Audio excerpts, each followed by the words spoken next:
அனைவருக்கும் வணக்கம். பிரார்த்தனைகளை விட வலிமையானது பொறுமை. புத்தரின் உபதேசம். ஒருநாள் புத்தர் தனது சீடர்களுடன் அருகே உள்ள ஊருக்கு நடந்து சென்று கொண்டிருந்தார். அந்த ஊருக்குச் செல்ல ஓர் ஆற்றை கடக்க வேண்டும். வெகு தூரம் நடந்து வந்ததால் ஆற்றங்கரையை அடைந்தபோது அனைவரும் களைப்புற்றிருந்தனர். அதனால் சிறிது நேரம் இளைப்பாறி விட்டு செல்ல முடிவு செய்து புத்தரும் சீடர்களும் ஆற்றங்கரை அருகே ஒரு மரத்தடி நிழலில் அமர்ந்தனர். அப்போது புத்தர் தனக்கு மிகவும் தாகமாக இருப்பதாகவும் ஆற்றில் இருந்து தண்ணீர் எடுத்து வரும்படியும் ஒரு சீடரை அனுப்பி வைத்தார். உடனே ஆற்றை நோக்கி விரைந்தார் சீடர். அப்போதுதான் அவருக்கு முன்பாக ஒரு மாட்டு வண்டி ஆற்றை கடந்து கொண்டிருந்தது. அதனால் ஆற்று நீர் கலங்கியிருந்தது. இந்த விஷயம் சீடருக்கு தெரியாது. தண்ணீர் கலங்கி இருந்தது கண்டு இந்த அழுக்கு நீரை எப்படி குருவுக்கு குடிக்க கொடுப்பது என்று யோசித்த சீடர் மீண்டும் புத்தரிடம் வந்து, அந்த ஆற்று நீர் குடிப்பதற்கு உகந்தாக இல்லை குருவே என்றார். இல்லை இல்லை, அது அப்படி இருக்காது. நீ கொஞ்சம் ஓய்வெடுத்துவிட்டு மீண்டும் ஒரு முறை சென்று பார்த்துவிட்டு வா என்றார் புத்தர். நாம் தான் சரியாக கவனிக்கவில்லையோ? குருவே சொல்லிவிட்டார். அவர் சொன்னால் சரியாகத்தானே இருக்கும். வீணாக நேரத்தை கழிப்பதை விட அவர் சொல்வது போல மீண்டும் பார்த்துவிடலாம் என்று முடிவு செய்து கொண்டு உடனே ஆற்றை நோக்கி விரைந்தார். ஆனால் ஆறு அப்போதும் கலங்கிய நிலையில்தான் இருந்தது. எனவே இம்முறை போன வேகத்திலேயே திரும்பி வந்த சீடர், ஆற்று நீர் குடிப்பதற்கு ஏற்றதாக தெரியவில்லை குருவே என்றார்.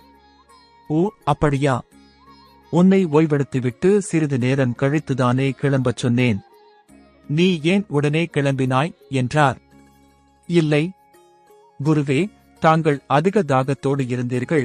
அதேபோல் உறுதியாகச் சொன்னதால் எதற்காக தாமதிக்க வேண்டும் என்று உடனே சென்றேன். ஆனால் நான் பார்த்த வரையில் அது முற்றிலும் குடிப்பதற்கான தண்ணீர் அல்ல என்றார் சீடர். இல்லை, நீ சிறிது நேரம் அமைதியாக உட்கார்ந்து ஓய்வெடுத்துவிட்டு இன்னும் ஒருமுறை சென்று பார்த்து வா என்றார். குருவிற்கு நம்மீது நம்பிக்கை இல்லை போலும். சரி, அவருக்காக ஒரு தடவை போய்த்தான் பார்த்துவிட்டு வருவமே என்று அந்த சீடர் நினைத்து கொண்டார். சிறிது நேரம் கடந்த பின்பு கிளம்பிச் சென்ற சீடர் இந்த முறை ஆற்று நீர் தெளிவாக இருந்ததை கண்டார்.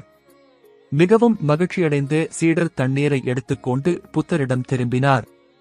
கொண்டு வந்த தண்ணீரை புத்தரிடம் கொடுத்தார். அவரும் குடித்து முடித்தார்.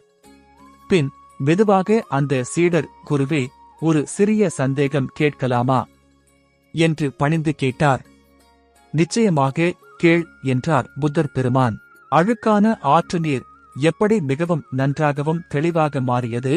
இது மந்திரத்தை நானும் கற்றுக்கொள்ளலாமா குருவே என்று பணிவுடன் கேட்டார்.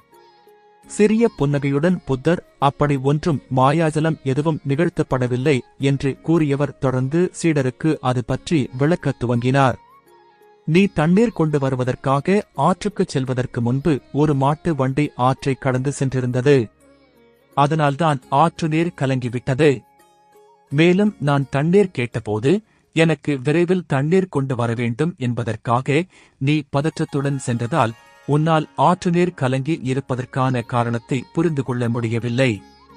கலங்கிய நீரை போன்றுதான் மனமும், அதாவது குழம்பிய நீர் எப்படி குடிக்க ஏற்றதாக இருக்காதோ அதுபோல குழப்பமான மனநிலை முடிவெடுக்க ஏற்றதல்ல.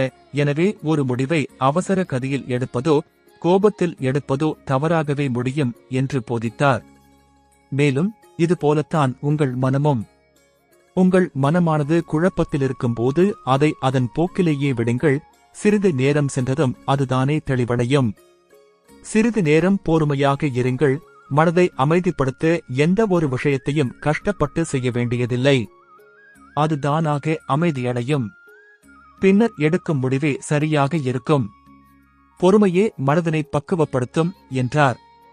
இதையே பிரார்த்தனைகளை விட மிக உயர்ந்தது பொறுமைதான் என்ற புத்தரின் புகழ்பெற்ற பொன்மொழியும் உணர்த்துகிறது. நன்றி.